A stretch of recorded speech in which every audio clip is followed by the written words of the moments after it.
Oh, it's just a dream.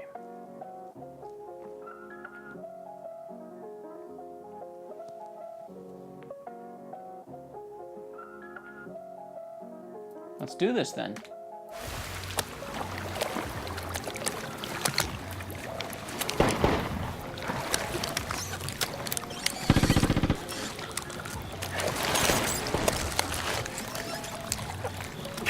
For those of you that don't know, Brawl in Cell Block 99 is from writer-director S Craig Zahler, who is fresh off his impressive feature film debut, Bone Tomahawk.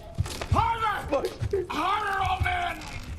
Ah! And based on the brutality and originality of that film, I was actually quite looking forward to Brawl in Cell Block 99. He swapped his stars and switched out genres, but this is still very much an S. Craig Zahler film. His stamp is very much still present here. And for better or worse, mostly worse, this is unlike anything I've ever seen. The unfortunate part of that is, this isn't a movie that I really ever want to see again. Just because it's unlike anything I've ever seen doesn't necessarily make it something that's exceptional, because it's really not. I think this movie is a gigantic mess, which I guess is an unpopular opinion based on the staggeringly high reviews on almost every review aggregator on the web. So with this analysis, I really want to thoroughly explain my contrarian opinion and let you guys know why I don't think this movie is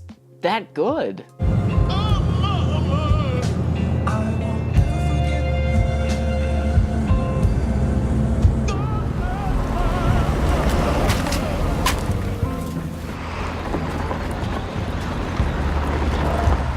Oh boy, that's ugly. If I was to guess what they shot this movie with, it would probably be something like this, or maybe something like this, but both are wrong. They actually shot the movie with this, a Red Epic camera, which is the same camera used to shoot movies like The Hobbit.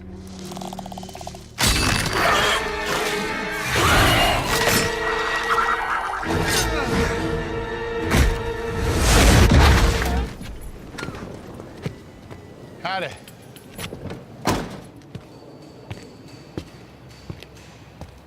Owner, it's got a couch that's also puke color.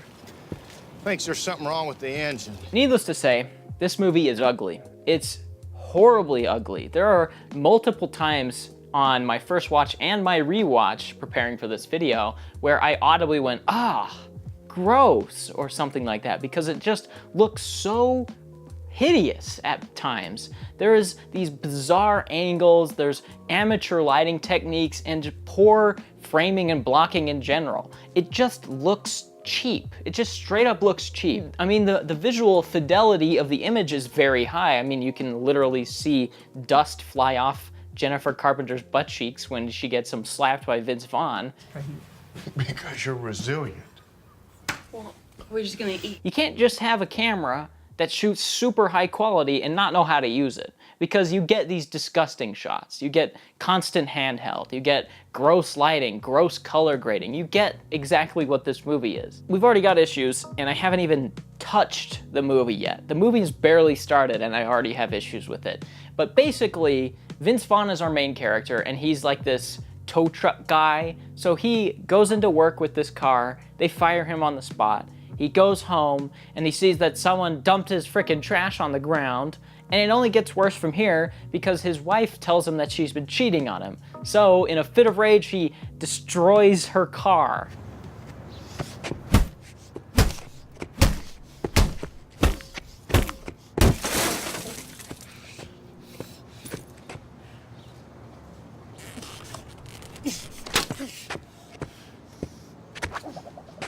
Which brings me to another issue I have with this film. The tone. The tone is not set consistently in this movie. Like I said earlier, this is a Grindhouse-esque movie. A lot of people consider it a Grindhouse movie, which by this definition, it is, but when I think of Grindhouse movies, you know, it's usually exploitation kind of things, it's either over the top and comedic or disgusting and violent. And while this movie has instances of both, it's not either one. It's right down the middle, which is the most boring place you can be. I mean, it has these sequences that seem to be played for laughs, but then it also has sequences of horrifying violence.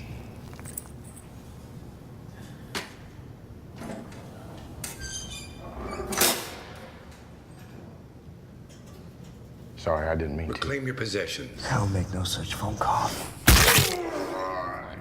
And it's this tonal inconsistency that leaves me completely confused. When you don't have a clear tone, then it automatically alienates your audience because no one knows how to feel. No one knows if they're supposed to be laughing at the horrifying violence or horrified by it. There are some times when I would laugh out loud at the violence, and there are other times when I go, oh, that's kind of gross. So there's this complete inconsistency with itself that I just was completely lost on. I don't know what this movie wants me to feel, and I'm not sure it knows either. Not only that, but the horrifying sequences of violence don't even really start until over halfway through the movie. There's like a solid hour where there isn't that much happening. There isn't anything particularly comedic, and there's not anything particularly horrifying either. Which, I mean, we'll get into more later because we're only in the first 10 minutes. Oftentimes, the movie just comes off as melodramatic. Nothing is really loose or playful about this movie. It's just stiff and serious for the whole runtime. And not only that, but there are very few scenes when our main character is really humanized at all. And I mean, we can get more into that later, but that just falls into the middle, just like everything with this movie. It seems like everything is just right in the middle, where it doesn't want to be here or there, and it just ends up alienating the audience, which is me currently. And this car scene where he's destroying her car is just the first instance of that, because he's wrecking this car, and there are times when I laugh because he can't really break the window quite successfully, so he's struggling, and that's kind of comedic. Or he rips the hood off the car super effortlessly, and that's funny. But then there's other times when he's just like banging on it, or he punches the light out, and then he rips it out and throws it, and I'm not sure if that's funny or not. I'm not sure if the movie's serious. I just don't know. So then he goes inside, he tells his wife that he still wants to be a couple and he wants to try and have a baby. And he says, I'm going to be a drug pusher, and they agree that is what is going to happen. And then it cuts to 18 months later where they have a nice new house. Obviously, the drug pushing is super successful for him. His wife is very pregnant. He then gets a call from his boss to do a job. The job goes sideways. He ends up killing his other companions, and then he gets arrested by the police. He goes to prison, and then a guy shows up and says, if you ever want to see your wife or your kid again, then you need to go kill this guy at a different facility called Red Leaf in cell block 99. And if he doesn't go kill the guy in the other facility, then they'll kill his wife and his unborn child, which is the inciting incident for the rest of the film. The rest of the film is that. It's this.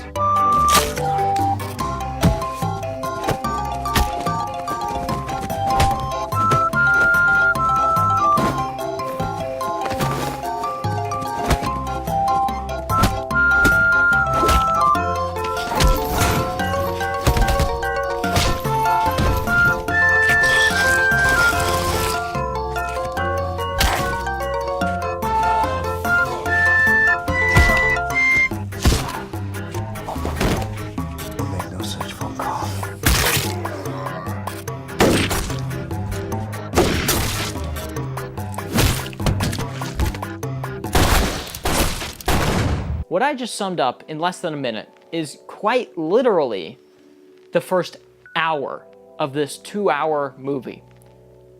The pace of this movie is abysmal. I've talked about this before, but a movie is either one of two things normally. I mean, there are exceptions, of course, but normally a movie is either a character study with thin plot, so you get complex characters, thin plot, or it's a complex story with kind of thin characters. And it's usually one of these two things. And just like the tone of the movie, Brawl in Cell Block 99 is just in the middle of those two things. It's not here or there. Vince Vaughn's character is understandable. You get him, and you get his motivation, but he just is static. His character is just static. There isn't really any situations or scenarios that the movie puts him in where he has to make hard decisions that he will learn or grow from. It just is him walking around, beating people up endlessly for 2 hours. That's all he does in this movie. He just walks around and beats some people up. The writing doesn't put this character in situations where the character has to make decisions. Things just happen to him. There's just things that will happen to him or happen around him that he just goes with. So if we don't have an interesting character study, then we need a more complex plot to get us through the movie. And the movie doesn't have that either. The movie is just about a guy that goes to prison and then goes to try and get another guy in a different prison. And that's the whole plot. There isn't anything to this movie. There is no plot. It's just the most bare bones, thin plot possible that you can hang characters on. But they don't hang characters on it. Everything is just thin. Everything is just boring. If you look at the Marvel movies, they don't ever have good plots. All of their plots are super thin or way too complicated for their own good. And most of the time, the characters are not that interesting. But the way they combat this is with good visuals and fast pacing. And Brawl in Cell Block 99 doesn't have that either. The pacing is so bad. Like I said, the first hour, nothing happens. He goes to prison and then walks around in the prison and beats some guys up. That's it. Nothing happens in the first hour. And then in the second hour, not much happens either. He gets some guys and beats some more guys up. That's it. That's the whole movie. So you don't have a good pace. And as we already established, the visuals are not that good. So what does this movie have?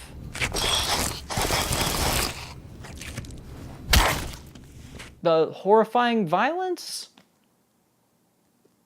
I guess, but we'll get into that more later. What are you doing? Feet hurt. Well, wait till you get back to your coffin, okay? Man, I'm telling you. So he attacks this guard, and this is really the first scene where we get like pretty graphic violence up close to the camera. And then he attacks some more guards, and in doing this, he gets transferred to the maximum security prison of Redleaf, where the prisoner that he's supposed to kill is at. So he gets transferred to Redleaf, and we get some more boring scenes of Vince Vaughen just walking around.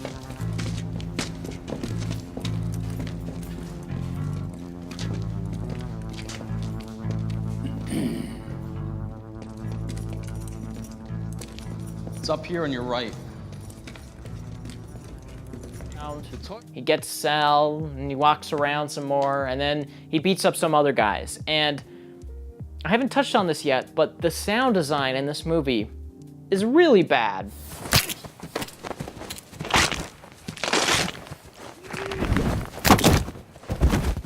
Come on. So he gets sent to Cell Block 99, where the prisoner that he's supposed to kill is supposedly at.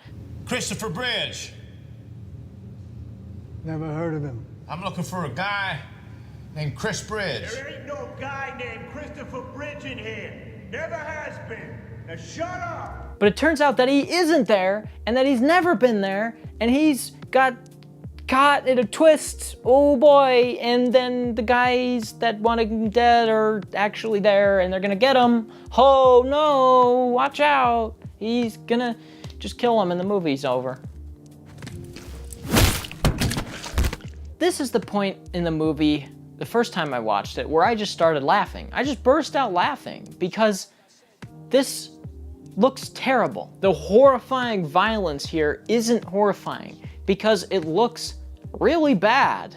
The effects are terrible and the sound design is terrible. So I just laughed out of pure confusion. I don't know what the movie's going for. I don't know what it wants me to feel here. It looks terrible. So in a Naked Gun airplane-esque movie, this could have been the punchline of a lifetime. This could have been hilarious.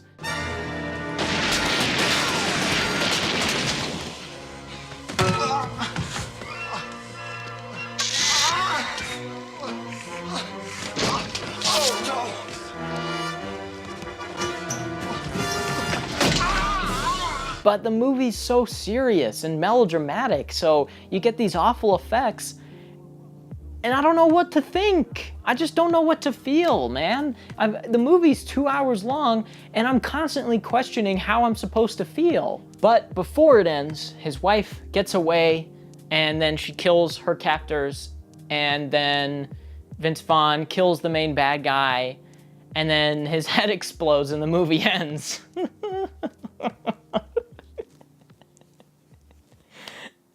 Oh man, this movie's bad.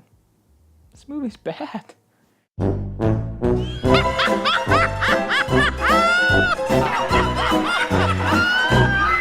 And that, ladies and mostly gentlemen aged 25 to 34, is Brawl in Cell Block 99. It's a movie so tonally inconsistent, poorly paced, thinly scripted, horribly shot, and gross to listen to that I can't really recommend you watch it. I can't recommend anybody watch this. There are some things in here that are okay, like most of the performances are pretty good. The cast is decent, except for Jennifer Carpenter in a couple scenes. And the dialogue sometimes is pretty great. There's some pretty good, sharp dialogue in here with some good quips, some good lines, and sometimes the fight choreography looks decent. It looks raw, it looks natural, but that's it.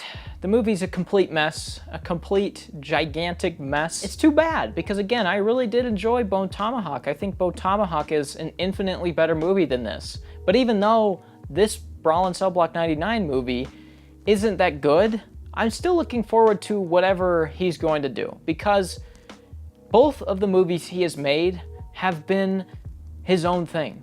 Both of the movies that he's put out are unlike anything I've seen, and they're what he wants to make. They seem like movies that S Craig Zahler wants to make and what he pours himself into, and I respect that.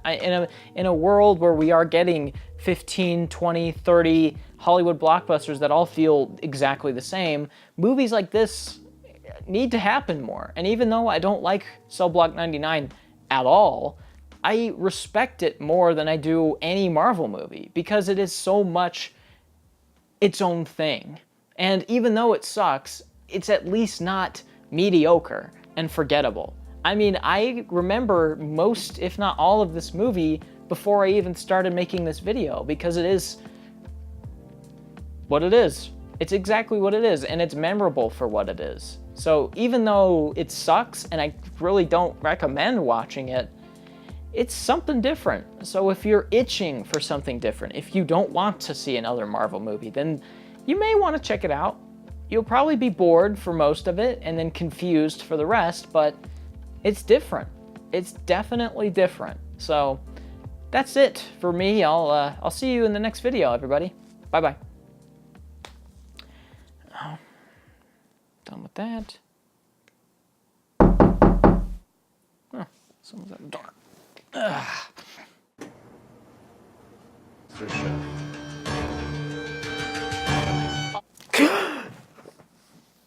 Oh, I can't believe I reviewed Brawl in Cell Block 99 in a dream. My dreams are getting so realistic these days. It's weird. Hey, what's up, man? There's a black guy in the house! Hey, what you talking about?